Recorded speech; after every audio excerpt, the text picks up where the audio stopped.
All right, let's get into the housing situation for all the ladies. I feel like Heather Dubrow on her back all alone carries the show when it comes to the wealth, the gated community, the eleganza, the more is more. I feel like she carries the show on her back compared to, all the other ladies.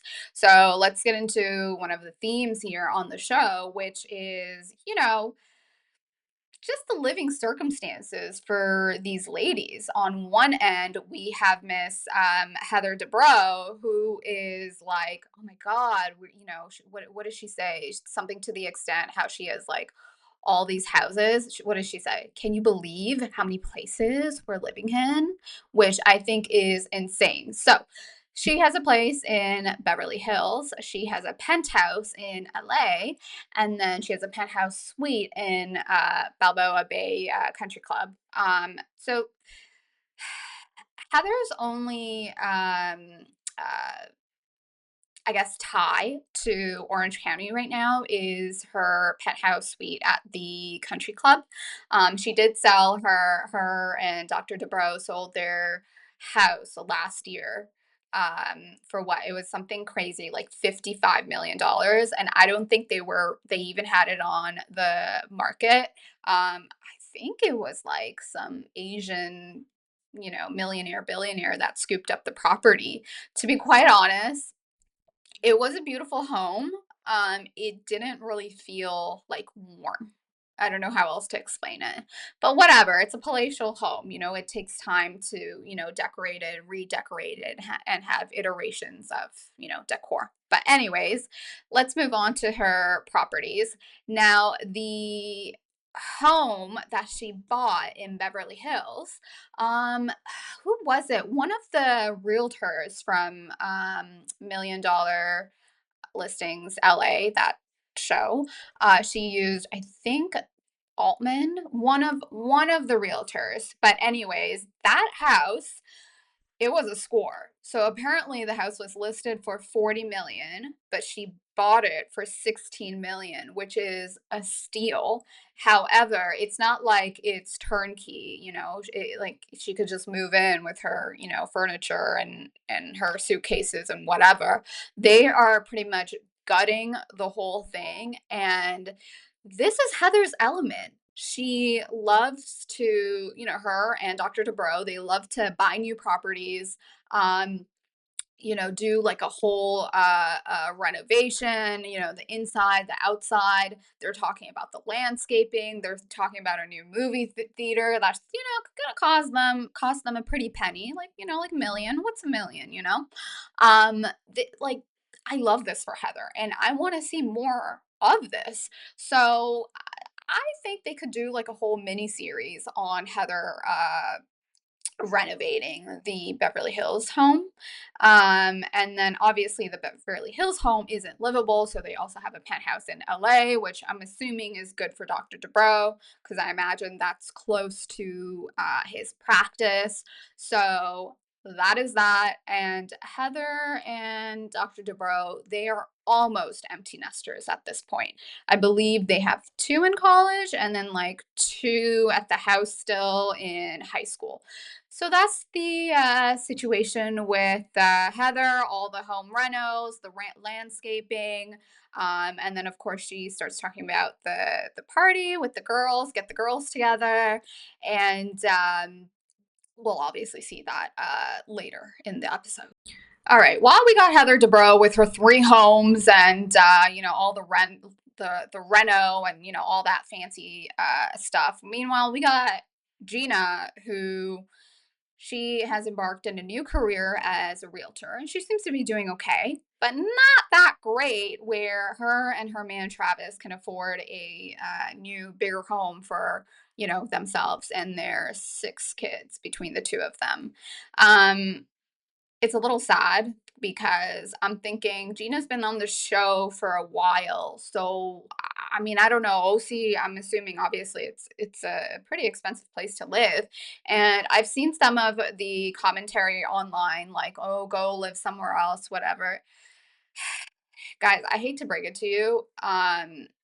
things are tough everywhere, pretty much in every big city. Even if you go outside of the city, things are expensive everywhere. So I really do feel for Gina when it comes to this whole housing situation. Do I understand it?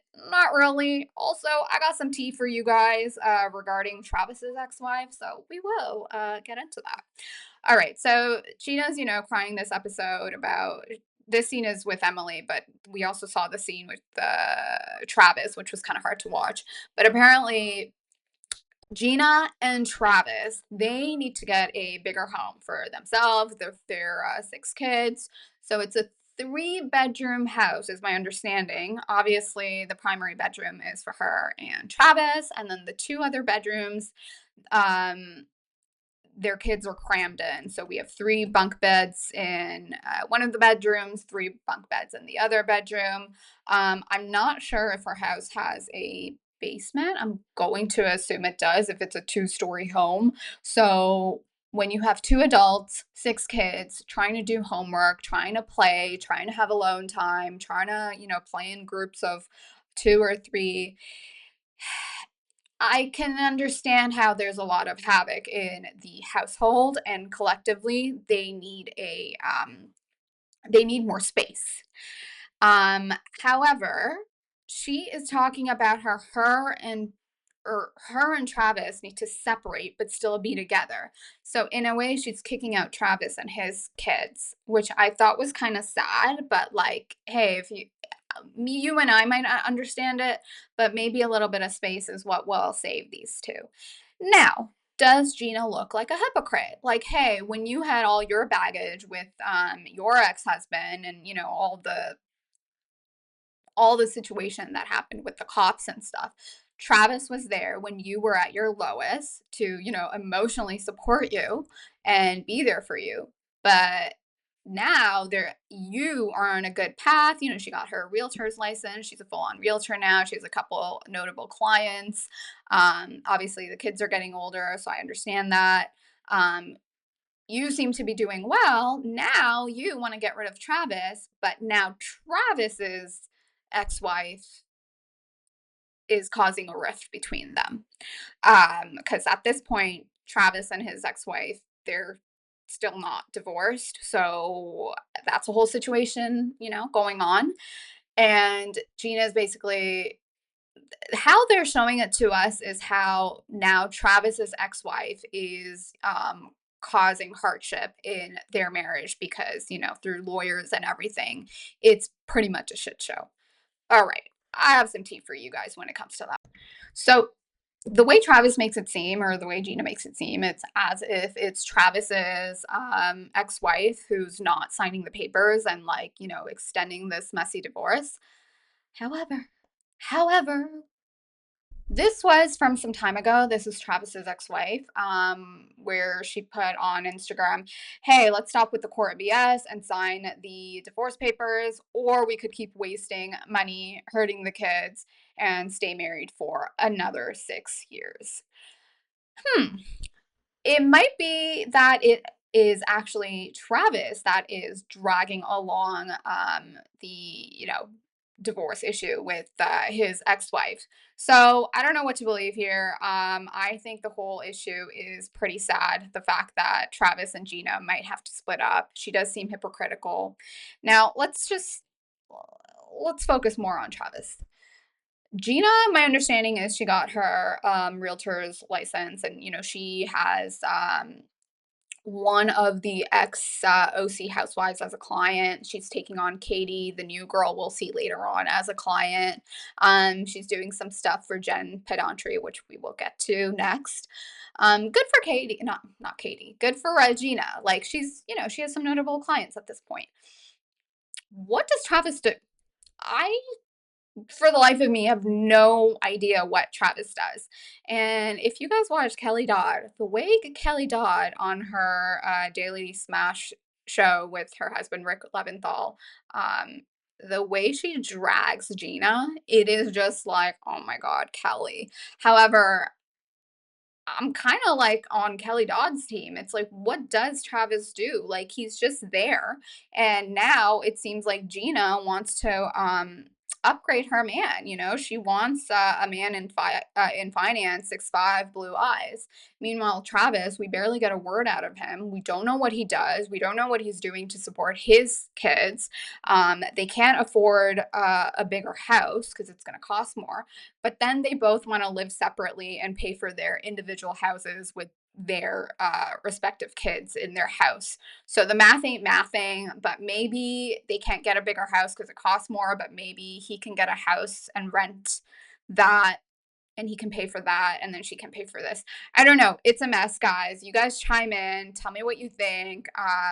Anyways, let's move on to Jen Pedantry, who, of course, has her own situation with finances and finding a roof. All right, so let's get into Jen Pedantry. And also regarding Jen Pedantry, I actually have some breaking news that I can share with you guys regarding the whole Jen Pedantry ex husband, housing situation, divorce, settlement, all that good stuff.